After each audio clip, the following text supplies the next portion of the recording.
Welcome to the Practical Growth Podcast. I'm your host, E.B. Johnson, top writer on Medium.com, published author, and master practitioner of neuro-linguistic programming.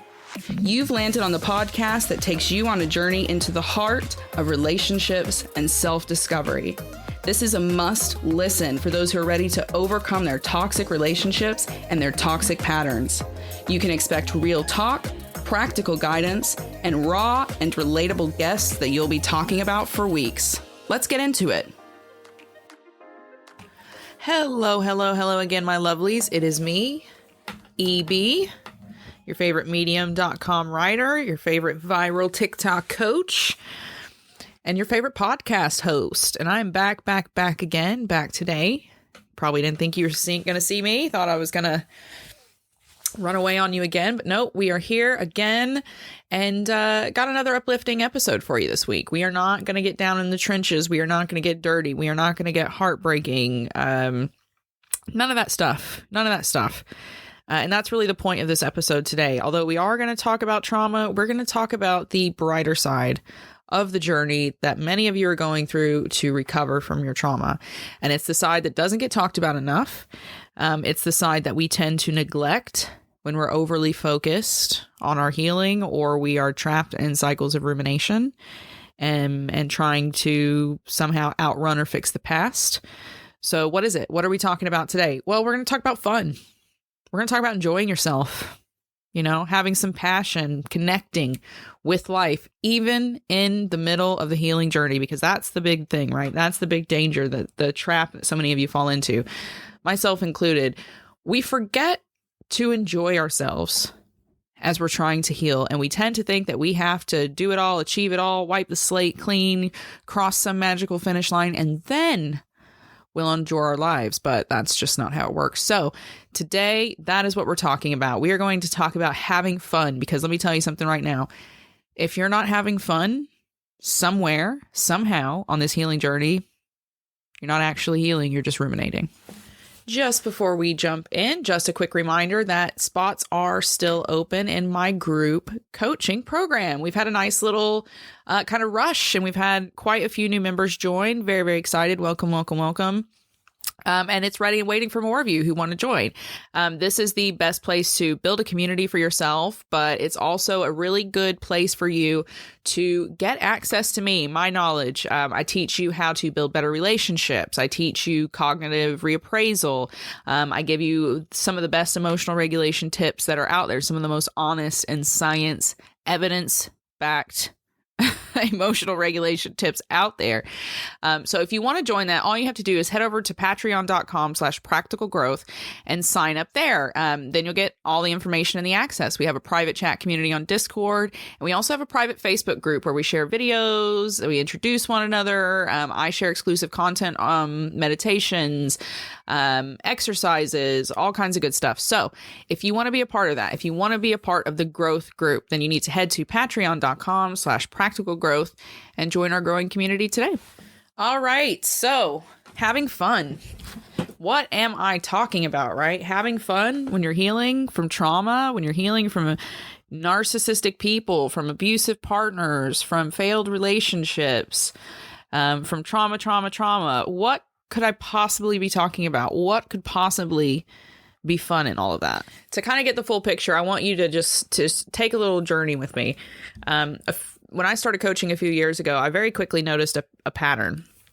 And it was that the people that I chose to work with, they had a really bad habit. Okay. Specifically, by the time they came to me, they had been through years of therapy. They knew everything there was to know. They had all the right language, all the right terminology for their experiences and what was going on with their bodies, right? They knew everything. They were very aware, very clued up, very plugged in. But the thing was, by the time they got to me, they had this huge list of tasks. I want to be able to regulate my emotions. I want to fix the relationship with my mother. I want to not be so triggered when I'm at work or when I'm with my children and my family. I want to get over childhood trauma. Whatever it was, they had a checklist. And the problem was, when they came to me, they were so focused on these checklists. I got to do this, and then I got to do this, and then I got to do this, and then I got to do this. And it was leading them into a form of dissociation. They thought that they were working on their trauma, but really they were kind of putting themselves in border collie mode and working to avoid actually feeling and living in the experience of the present moment, because that's pretty tough to do, right? So they were using these goals, these checklists, this search for self-improvement as a distraction, as a way to numb themselves. And they were missing the biggest point of it all, right? And the point is this. Ultimately, all of us engage in healing because we want to feel better. We want to enjoy our lives.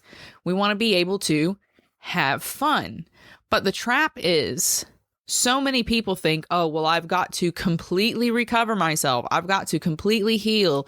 I've got to completely control my triggers, or I have to be this perfect martyr before I deserve to have that life in which I'm just out there enjoying myself, in which I'm engaging with my passions, I'm meeting new people, I'm having new experiences. It's this slippery slope of believing that in order to be worthy of this life that you enjoy, you first have to accomplish X, Y, and Z and cross a specific finish line. And what have we said about finish lines on this show time again? They are absolute crap. They don't exist in healing and recovery. You have to be careful, because this search for self-improvement, this staring the devil in the face, as brave as it feels, as much as we're told to do that, there's a limit, right? There's a limit, and a balance is a must. And you've probably fallen into this trap. And if you haven't fallen into this trap, congratulations. This is your warning. Don't let yourself do it. Then you've probably seen someone, though, who has slipped into this. It becomes just an endless search, an endless hunger, obsession, addiction to self-improvement. And the thing is, your nervous system can get just as addicted to this kind of toxic state of self-critiquing and tearing down and rebuilding as it can the trauma that it experienced in the first place. Okay. It's very easy to fall prey to the idea that you have to keep making yourself better in order to be worthy of something, especially if you already came from a background in which you believe that you were unworthy because of your experiences. You see how you're just continuing the thing? If you're not having fun in your life right now, I don't care what's happened to you. I don't care how much trauma you have, how damaged you have been mentally, emotionally, physically, spiritually.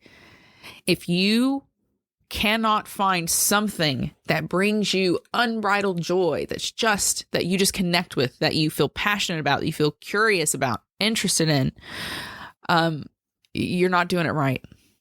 You're not taking full advantage of your human experience, and you're not really paying attention to the central point of your journey, which is to be able to enjoy this human experience that you're having. Right? That's what you want to do ultimately, but you've convinced yourself that you have to erase the person you are now and create a new person to get it, which is just ridiculous. The aim of healing is to find the ability to enjoy your life, and that will happen when you make it happen. You don't have to wait. It can start right now, and it should.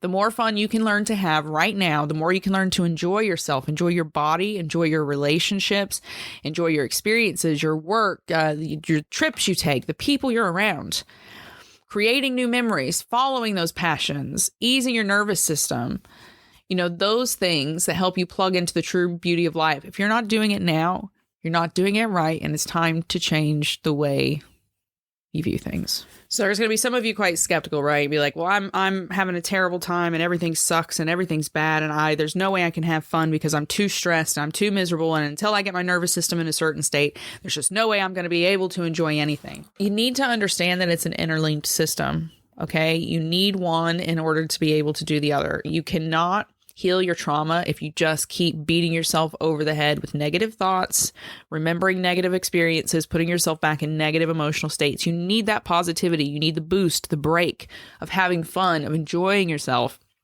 having that reward, that kind of carrot at the end of the stick. That's proof that what you're doing has a brighter side to it, that it has some worthwhileness. Okay? You are what you think. So if you spend all your time focusing on suffering, what do you think you're going to see more of, bring more of into your life? Align with more in people that you meet. Okay, there's a need for balance. Yes, we have to learn emotional regulation, neuroplasticity. We've got to face our trauma, confront our abusers, break cycles, face triggers, sit through things, sit with our emotions, feel them, cry, all of those things. Yes, they're valid. We have to do those. Shadow work's very important, but so is enjoying your life. So is celebrating every single little victory that you manage to score for yourself in this incredibly brutal world. Okay. Fun can be as powerful a medicine as anything else. And here's why.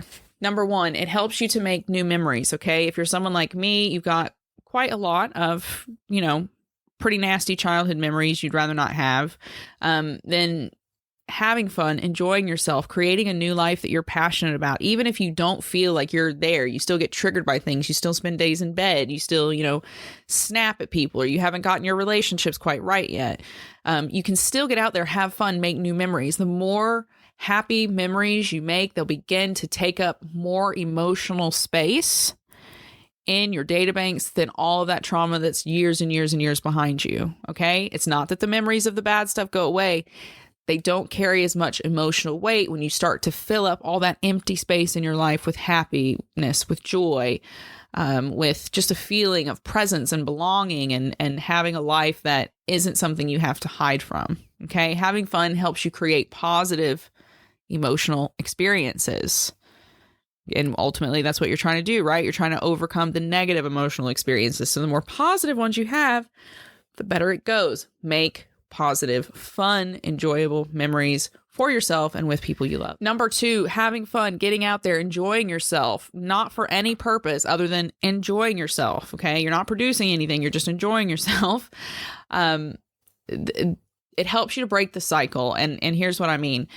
Your negative thoughts are addictive, especially if you came from a really, really negative environment. So you take me, for example, my mother was a horrendously negative person. She complained about everything all the time. And no matter what she was confronted with, it was a negative response. Nothing was ever good enough. She had to complain and whine and critique it and just be, just brutal and petty and nasty and mean. Coming out of that environment, I had normalized all of that kind of negativity. I thought you were supposed to be negative about stuff. And I still have to catch myself doing this because I can tend to be quite negative about things. I had to start doing fun things to break out of that negativity, because my mother, let me tell you, she never did anything for fun. She didn't travel. She didn't really have friends. She didn't do anything on the weekends. She didn't even play with all the animals that she hoarded. She didn't go on walks. She didn't garden. She didn't cook. She didn't do any kind of crafts, nothing like that. She had no hobbies, no interests.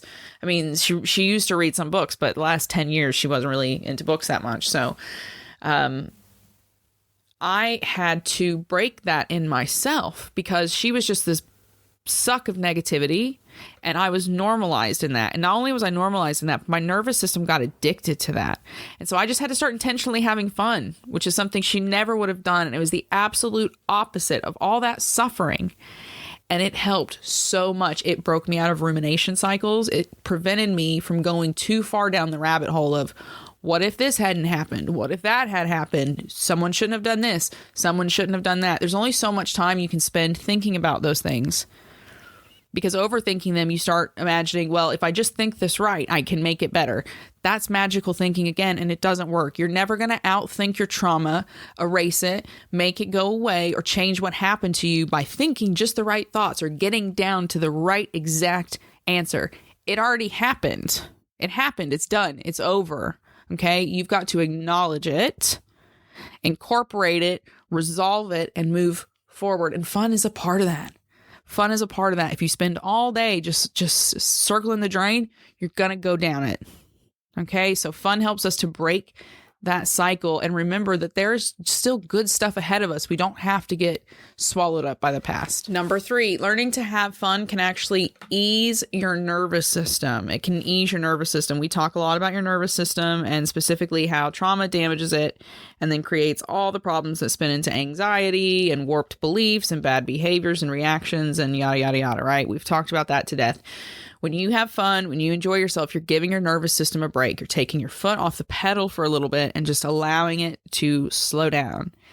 Ease up, be in the present moment, and not be constantly on high alert, recovering, recycling through all the stuff that happened in the past, which is a much healthier way to live because your nervous system needs a break. It's not a fathomless, bottomless machine that can keep going for thousands and thousands and thousands of hours and no break. It needs a break. More than just your 8 hours of sleep. Having fun is a good way to give it a break. Number 4, rewarding the work. Listen, you guys have been doing this a while. You know that healing, recovering, finding some kind of stability for yourself mentally and emotionally, it's hard work. It's hard work. You got to take deep dives you don't want to take. You got to look at things you don't want to look at. It's painful. You got to reopen some wounds so you can close others. It's a nightmare. Okay. In some way, everything that you knew kind of has to be reshaped or reformed or completely destroyed and tossed aside. We basically have to blow up our entire lives. You can't just keep doing that, and then hope that one day the sun is shining and everything's magically great. What is the point in all that work if you're not rewarding yourself, if you're not reminding yourself what you're doing all the hard work for? It's just nuts. So when you have fun, when you enjoy yourself, when you re-engage with passion, when you meet new people, have new experiences, you're rewarding yourself. You can think of it like positive reinforcement a little bit. It's like, look, you did this really terrible emotional thing that messed you up for a couple weeks. Here's a cake. You know, you reward yourself so that you teach your nervous system little by little that what it's doing is right and that you're grateful for it. And that everything is eventually going to be better. And here's the proof in the pudding. And last but not least, the 5th reason that having fun, having that enjoyment is so important when you are healing mentally and emotionally is because it creates new possibilities. Right? It opens new doors. It makes you look at things differently and remember things that you may not necessarily have thought of. You might think that you have to achieve specific goals and then another goal and then another goal and then another goal in order to reward yourself. But that's just like an outdated way to think, and it doesn't really boost your journey or give you the motivations, the appropriate motivations for you to continue kind of rolling that ball uphill long term. You have to break from that idea that you will earn a point. You will come to a point where you've earned or you deserve to have a better life, to enjoy yourself, to reward yourself, to, capitalize on all the efforts you've been putting in. Celebrating yourself in the moment because it feels good and you have a right to. It's good for your mind and your body. In those kind of moments of lightness that you get in fun, you can even be inspired with new creative insights, which can, again, create new opportunities that you potentially didn't have access to before. Easier said than done, right? I always kind of paint it like it's a really, really easy thing to do, but it can be tricky, okay? You learning to have fun again, to enjoy yourself, to engage with a life that may intimidate you, trigger you, or scare you. It's a big ask. It's a big ask because some of you are like, well, maybe I just don't even know how to have fun anymore. I don't remember what it feels like to smile, to laugh, to enjoy myself. I've been doing this for so long, or I've been so hurt. I just don't think that I can do that. You can do anything that you want to do, that you are determined enough to do, that you chip away at, that you hold the space for. And I'm going to teach you. You can do it. You can start having fun, even if you feel completely disengaged, even if you feel completely dissociated from your life, you can start doing it. And here's how. Number 1, tap into your inner child, okay? Leaning back into the kinds of joys and passions of childhood is a very simple, easy way to get back into the swing of things that you just enjoy for the sake of enjoying them. Because when we're children and we kind of chase those little passions and interests, it's not because we're trying to prove anything to anybody. It's because we just enjoy doing those things. So it's a great place to start, and it's a great source of inner child healing. Number 2, follow your adult interests and hobbies. What do you love to do? What makes you feel curious about yourself, about your life, about the world around you? What makes you ask questions or look for answers or start kind of going on that hungry chase to learn more? These things can be a spark and a very powerful light that leads us closer to more fun and experience-filled lives. And number 3, know what you deserve. Okay, allowing ourselves to have fun on the trauma journey. It's a lot. It's another goal that you kind of have to look for. But many get so used to self-loathing that they don't believe they deserve joy until they fix themselves. And that's literally just a repeat of the toxic cycles you're trying to break out of, the toxic thoughts and cognitive circuits. So you don't have to do that. You don't have to fall into this belief that you have to be fixed, that you have to reach a certain point of worth before you can have the love, before you can have the family, before you can have the big career or the nice house or the nice things or the dream trip, whatever it is. You don't have to do that. If you just stopped if you never read another self-improvement book after today, you never listened to me again, you never watched another video, read another article, that would be fine. You would still be worthy of enjoying your life. So engage in that inner child play, and start having fun. Get back plugged into the things that you just like to do for you, not for anyone else. This isn't about producing for others. It's about connecting with yourself in the present moment and remembering that there is light to life. So this is your call to action. This is it. I cannot lay it out any plainer than I have laid it out for you. Okay. Are you going to make space in this journey to enjoy yourself, to plug back in, to just like your life, the people that are in it, to experience them without the aim of achieving some self-improvement goal? Because that's what I want for you, and that's what you need to set for yourself. You need to take time every single week to close the books, turn off TikTok, flip off Medium, flip off Instagram, wherever it is that you get your healing advice from. Don't watch my stuff. Don't read my stuff. Don't listen to these podcasts. Okay? Just go out, have fun. Go play with your kids. Go play with your grandkids. Do something that you haven't done since you were 10 years old. There's a good goal. What did you like doing when you were 10 years old? I'm dead serious. I don't care if you're 60 or 70 years old listening to this now. What did you like doing when you were 10 years old? Just for fun. Go and try that. Go and try that. Get started. Just remember to enjoy yourself so that you have something real to look forward to motivate you, to keep pushing you to do better, and to get over the emotional hurdles that might still be ahead for you. Because that's the aim. And so many of us get so lost in the tangle of trauma that we forget that that's the whole goal in the first place. So this is your reminder to enjoy yourself and to enjoy your life. Now, if you enjoyed this podcast, I would be eternally grateful if you would go to Apple Podcasts and leave a 5-star review. 5-star reviews don't just help me, they help people find this podcast. People like you that have the same interests, that have the same fears, concerns, questions. Help them find this podcast by leaving a 5-star review for me on Apple Podcasts. Forever grateful for those who do. I know it takes a minute of your time, and that means the world to me. For everyone else, I hope you also enjoyed this episode. I hope you got something from it. And most importantly, I hope you go out this weekend and you have some fun, just innocent, harmless, good old-fashioned fun, separate from your trauma. And remember that this life is worth living, and you are worth having all that is good, all that is beautiful, and all that feels nice. Okay? Just remember to feel nice. It's okay. It's okay. That's the goal. Thank you so much for listening. Thank you so much. Until next time, keep your heads up and keep your eyes on the stars. Keep moving forward. Bye-bye.